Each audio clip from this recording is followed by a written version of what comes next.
this one here, we are going to graph this function. First, we want to state the transformations and then get the domain and range. And this is a root function. So let's begin by looking at the transformations. So we have this here, reflection. This here is a vertical stretch, horizontal shift, vertical shift. Let's write them out. So we begin by writing that we have a reflection in the x-axis. We have a vertical stretch by factor of 2, and we have a horizontal shift. This is going to be left 3 units, and then we have a vertical shift up 2 units. Okay, that's the 2 at the end. We got the 3, we got the 2, we got the negative. Sweet. So transformations stated. Now let's graph this. If you recall, the original root function starts at 0, just kind of goes out like that. One point that we know that it's easy is 1, 1. Then there's 4, 2, right? Because the square root of 4 is 2. And every time you get a perfect square, you get a nice point on the graph, but it goes on forever. I'm going to use the mapping notation to graph this. But you know what? Yeah, maybe I'm going to change my mind about that. You know what? I'm not going to use the mapping notation because the reality is this graph here, I mean, unless you're asked for specific points on it, what really matters at the end of the day is, you know, where's this graph going to be? Okay, is it, and also, you know, is it going to be a bit narrower? It'll be stretched or compressed. Is that going to change the look that much? Really, no. I mean, a factor of 2 is not really going to change how this graph looks to the naked eye. But obviously, if you want to get to the specifics, of course it will.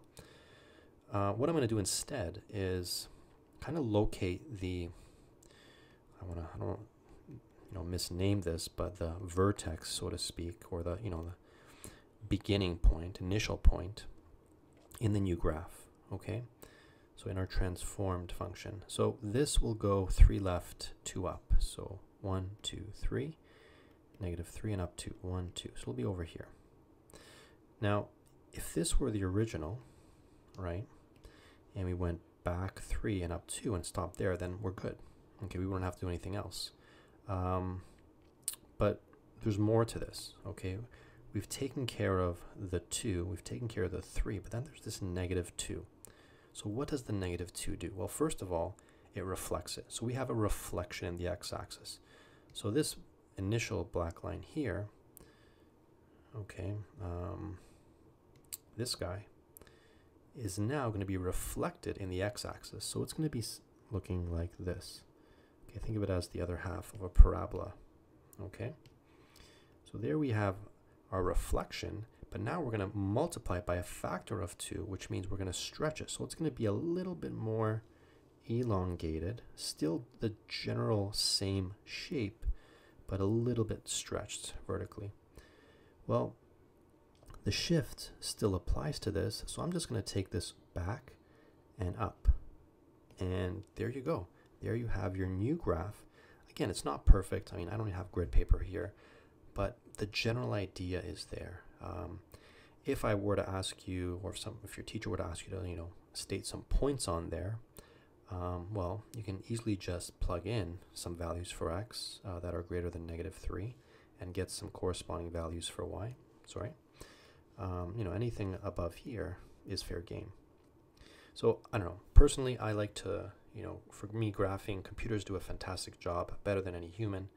As long as you have the general idea of what the graph looks like, the behavior of the graph, that's what really matters when we're talking about graphs. Okay, that you understand the overall behavior of it.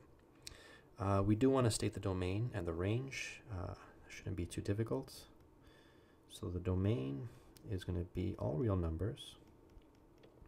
but x is going to be greater than or equal to negative 3. Because again, negative 3 is like the lower bound on here, and then it goes all the way up. The range is going to be all real numbers again, but in this case, it'll be everything below, below the value of negative 2. So y will be less than or equal to negative 2. And then it keeps going down, down, all the way. Yeah, you get the idea. So there we have a root function transformed.